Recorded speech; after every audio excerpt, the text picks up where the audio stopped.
You think your job is tough?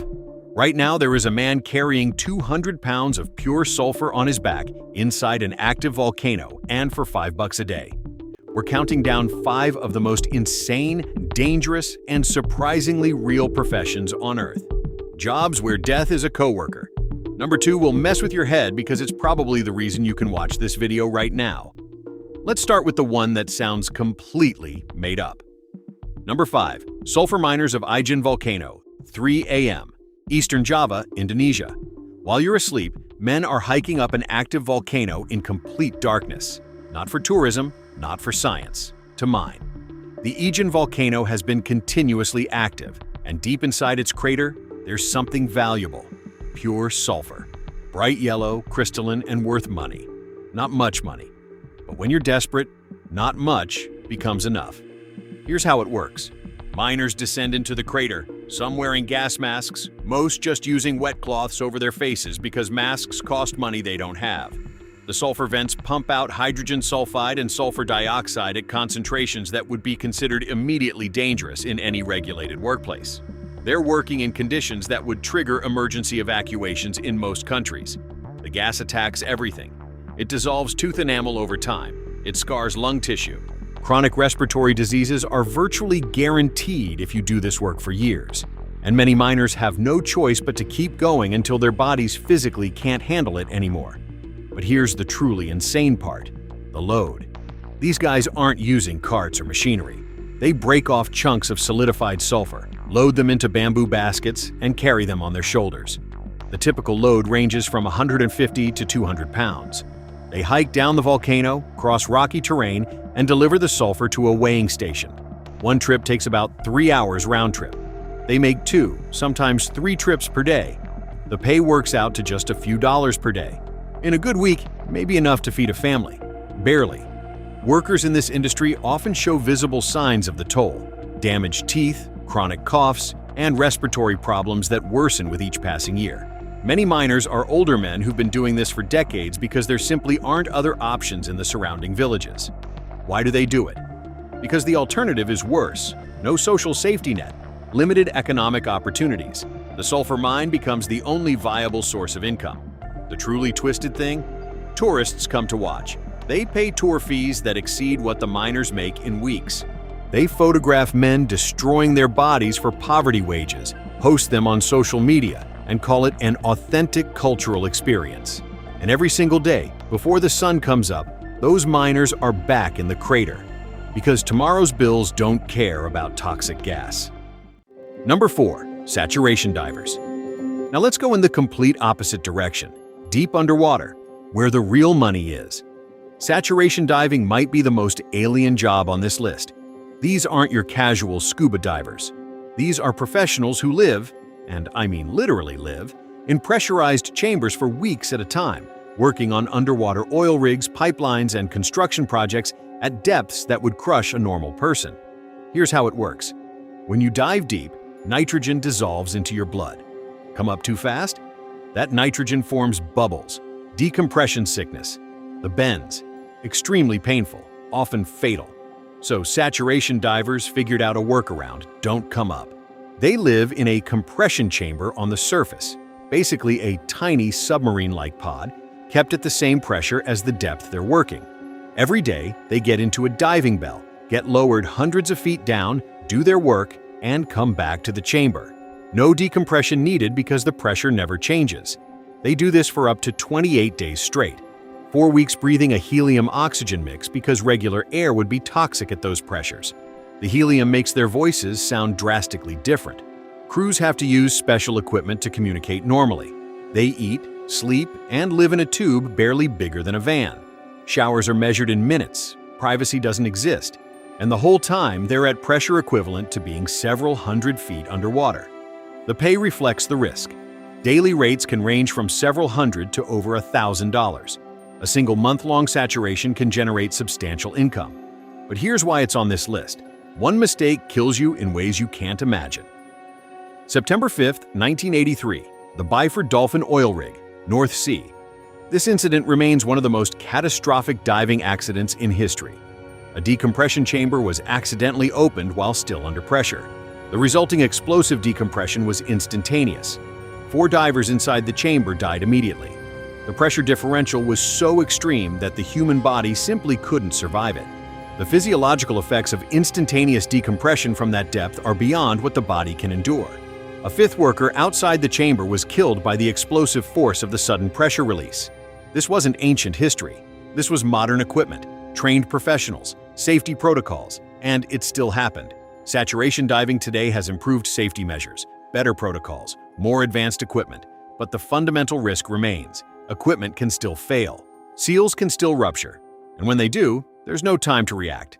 The pressure differential at those depths means that any catastrophic failure is immediately fatal. There's no close call with explosive decompression. Divers in this profession describe a constant awareness of the risk. You seal yourself into a pressurized tube, knowing that your life depends entirely on the integrity of that seal. Every day. The average career in saturation diving is relatively short. Many divers work for several years and then transition out. The physical toll is real. Joint problems, bone issues, and various pressure-related health effects accumulate over time. And that's assuming nothing catastrophic happens. But they keep doing it. Because few jobs offer that kind of compensation for people with technical training but without advanced degrees. Number 3. Alaskan king crab fisherman. You've probably seen Deadliest catch. You might think it's dramatized for TV. It's not. The Bering Sea off the coast of Alaska is one of the most hostile marine environments on the planet. And every fall, fishermen head out there to catch king crab in a season so short and so dangerous that it consistently ranks among the deadliest occupations in the United States. The fatality rate is dramatically higher than most professions. Estimates suggest it's hundreds of times more dangerous than the average American job. The season runs from October to January. The weather is brutal, waves reaching several stories high, freezing rain that ices up the deck and the rigging. The air temperature hovers around freezing. The water is even colder. Fall overboard, and hypothermia becomes a serious concern within minutes. In rough seas with cold water temperatures, survival time is extremely limited. And in the chaos of a storm, the boat might not realize someone's gone overboard until it's too late. The work itself is punishing. Crews work shifts that can extend beyond 20 hours with minimal rest in between. They're hauling 700 to 800-pound steel crab pots out of the ocean, sorting the catch, rebaiting, and throwing the pots back, over and over, in conditions that would shut down most industries. The deck is a chaos of moving steel, heavy machinery, and water constantly washing over everything. One slip, one wave at the wrong moment, one pot swinging loose, and you're either crushed, knocked overboard, or tangled in hundreds of pounds of gear that's going into the ocean whether you're attached or not. The Bering Sea has claimed numerous fishing vessels over the years. Some simply vanish. No distress call, no mayday, nothing. The boat leaves port and never comes back. Search and rescue teams find debris maybe, but often there's nothing to find. When a boat goes down in those conditions, survival is a matter of luck. The water temperature means hypothermia sets in rapidly. Even if you survive the initial sinking, even if you're wearing a survival suit, the odds are stacked against you. The Coast Guard operates in some of the most challenging rescue conditions imaginable. But even with their expertise, many fishermen who end up in the water don't come home. And yet, every season, boats still go out. Crews still sign up. The money can be substantial. Crew members work on shares, a percentage of the catch. A successful season can generate significant income, but it's unpredictable. A bad season might barely cover expenses. A great season can change your financial situation. But you only get paid if you catch crab. And you only catch crab if you're willing to work until exhaustion in some of the worst conditions on Earth. The industry has a culture of persistence. Multi-generational fishing families, men who've been working these waters for decades and don't know any other life. Even after losing friends, even after near-death experiences, they go back out. Because it's not just a job. For many, it's identity, it's legacy, it's what they know, and the Bering Sea doesn't care about any of that. Number 2. Cell tower climbers. Every time you check your phone, someone risked their life to make that signal possible. You don't think about it. Why would you? You pull out your phone, and it just works. But someone had to climb over 1,000 feet in the air to install and maintain that cell tower. No elevator, no safety net, just you, a harness, and a very long fall. Cell tower climbing consistently ranks as one of the most dangerous jobs in America. The fatality rate is disproportionately high. Multiple workers die every year in an industry with a relatively small workforce, which creates a per capita death rate that exceeds even commercial fishing in some analyses. These aren't freak accidents. These are often preventable deaths caused by time pressure, inexperience, and inadequate safety measures. Here's what the job actually looks like. You show up at a tower site. The tower is anywhere from a few hundred feet to over 1,500 feet tall. Most are somewhere in between. You clip your safety equipment to a cable and you start climbing. Straight up, ladder rungs, no brakes, no platforms until you reach the top. At several hundred feet, the wind starts becoming a factor. At 1,000 feet or more, it's a constant force. The tower sways. Towers are designed to move with the wind. But when you're attached to something moving several feet in each direction, every instinct in your body is screaming danger. And that's on a calm day. On windy days, you're getting buffeted constantly. Your tools are swinging.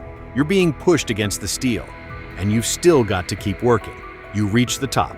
Now you're installing antennas, replacing equipment, or doing maintenance. This requires using both hands, which means managing your safety connections carefully.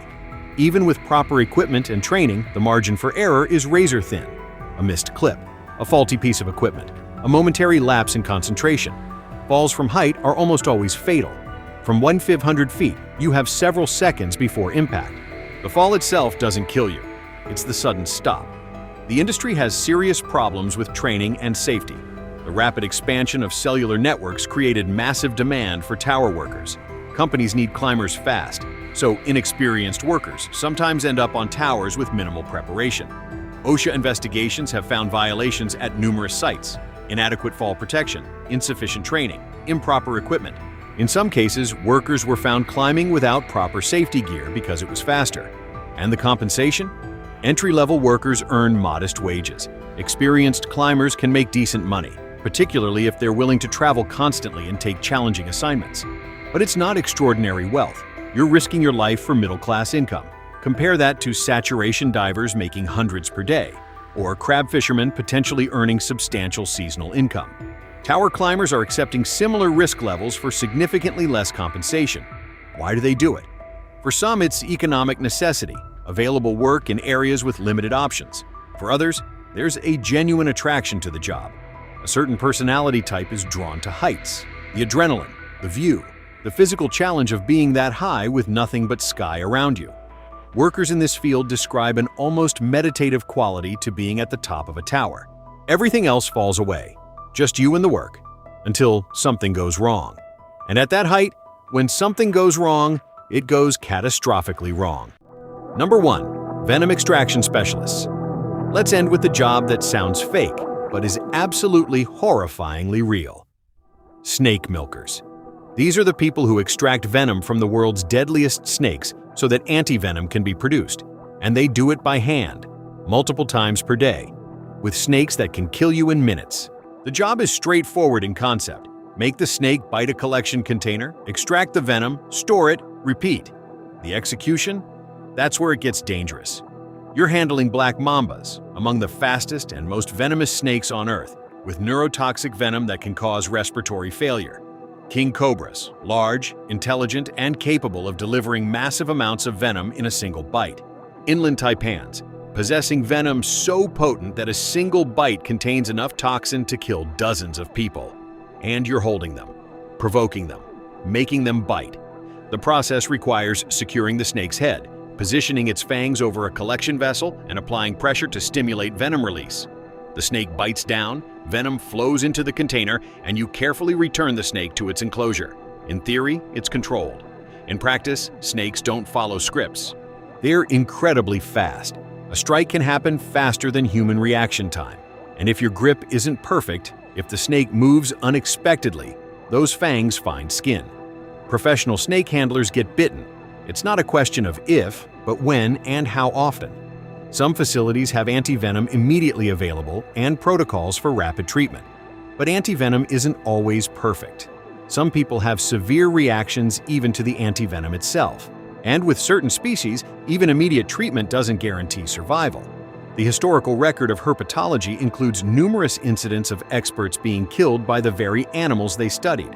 Experienced handlers with decades of experience can still make a fatal mistake or simply encounter a situation that goes wrong faster than they can respond. Modern venom extraction facilities have improved safety protocols, better equipment, more rigorous procedures, emergency preparedness. But the fundamental danger remains. You're working with animals that evolved to kill efficiently, and you're doing things that make them want to bite you. Even when antivenom saves your life, venom can cause lasting damage. Neurotoxins can result in permanent nerve issues. Hemotoxic venom destroys tissue. Cytotoxic compounds cause cell death and necrosis. You survive, but you may not fully recover. So why do people accept this work? The compensation is surprisingly modest for the risk involved.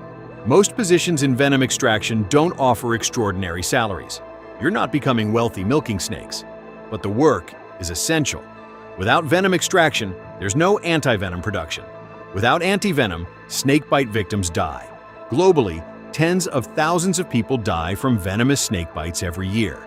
Antivenom saves countless lives. Snake milkers are accepting significant personal risk to enable the production of medicine that saves strangers on the other side of the world. People who will never know their names or the danger they faced. Workers in this field describe a sense of purpose that transcends the danger. Every successful extraction means someone else might survive a snakebite. Every vial of venom becomes life-saving medicine. But that doesn't make the work less terrifying. Every time you open that enclosure, every time you reach for a snake that can kill you in the time it takes to drive to the hospital, you're betting your life on your skill and luck. And sometimes that bet doesn't pay off. Next time you check your phone or eat seafood or complain about your job, just remember, someone out there is risking everything so you can have those things. And they're clocking in tomorrow to do it all over again. Don't forget to subscribe for more and give us a like if you enjoyed it.